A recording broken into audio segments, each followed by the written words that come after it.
Alberta Primetime with Michael Higgins. Welcome to Alberta Primetime. Ahead tonight, our politics panel on a UCP MLA breaking with caucus ranks. But first, debate over the direction of policing. Calls are coming in and they're saying, look, we just do not have anybody to respond to social and civil disorder type complaints and are not responding in general. That's not acceptable. And this is something that has to change. The Deputy Premier defending introduction of legislation that paves the way to a new provincial police service, a move that aims to absorb Alberta sheriffs and a move that's generating pushback from within the law enforcement community, including from the National Police Federation, which represents members of the RCMP across Canada and here in Alberta, and the NPF's Prairie Region Director, Kevin Halwa, joins us now. Mr. Halwa, welcome back.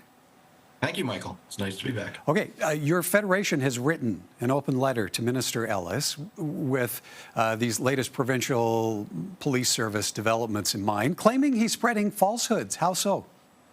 Yes, the minister has, said several things in the legislature the other day that were just categorically not true. One of those being the suggestion that 911 calls are going unanswered. Completely false. Operational data shows that 90% of calls are answered within 2 minutes. 87% of those are answered even in shorter time of 1 minute, and every single call of those is responded to by a member. Now, is it?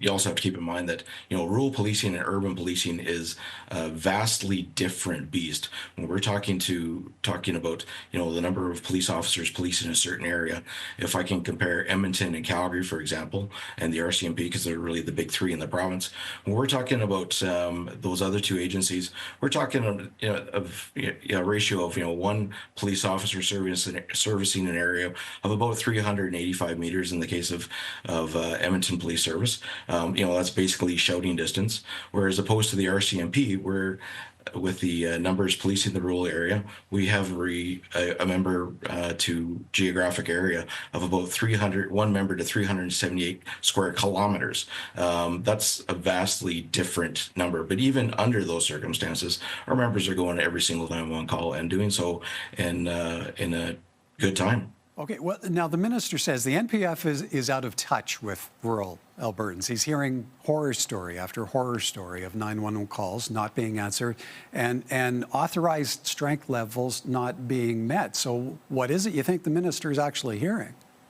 I don't know, because if there are calls that are being unanswered, and that is a big if, that's something for the municipality to take up with the detachment commander, and those will be addressed. But when we travel around and we talk to municipalities, mayors, and councils, and we attend functions such as Alberta Munis and Rural Municipality Association conferences, we're not hearing that. Matter of fact, we're hearing the complete opposite. That those communities are very satisfied with the policing that they're receiving from the RCMP, and round after round after round of polling also confirms that. Okay, now if it is that the minister's comments are inaccurate, what's the impact? How does that change the conversation around the Smith government developing a provincial police service?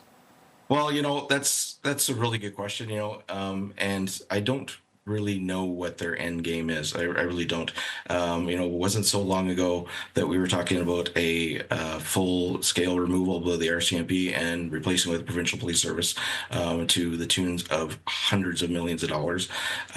This certainly sounds like a different verse from the same song the government's singing. I don't really know what the end point is here.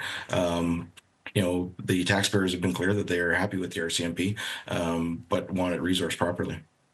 If it is that the Smith government creates an independent police agency that would be available as a policing option for municipalities, and the RCMP is still in the mix, how do you see that changing the policing dynamic in Alberta?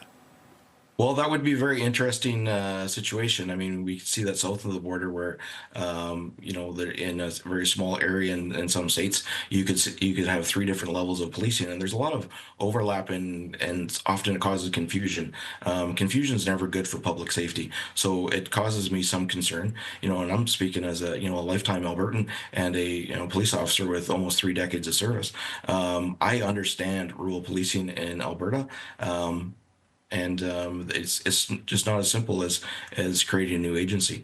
And if there's other areas that the minister wants additional detachments on, for example, that's also under his control using Article 8 of the Provincial Policing Service Agreement. If he wants a detachment in a certain area of the province that feels they're not getting police resources properly, that is well within his authority to create another detachment using Article 8 of the Provincial Policing Services Agreement. Now, the element of absorbing roughly half of the sheriff's service to help create a new police service, how does that sit with your federation?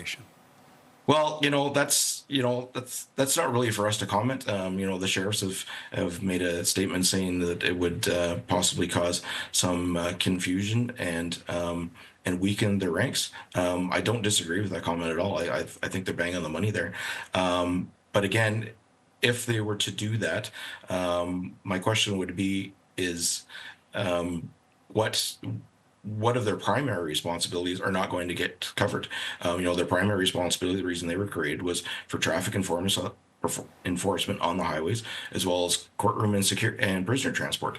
Those are often things that are not being met now because they're getting torn in different directions, and that's unfortunate. And it's not great for public safety. Okay, one quick last one for you, Kevin. How do you see this playing out moving forward? What do you feel Albertans should expect next from the Smith government as it creates a provincial police service? Well, my crystal ball stopped working a long time ago, and I guess time will tell. Sooner or later, though, I would hope that the government starts listening to the taxpayers of Albertans, because they've made it clear that we're not interested in this. Okay, all right. We'll have to leave it there. As always, appreciate your time, Mr. Halwa. Thank you. You betcha, Michael. Thank you. Kevin Halwa is Prairie Region Director for the National Police Federation.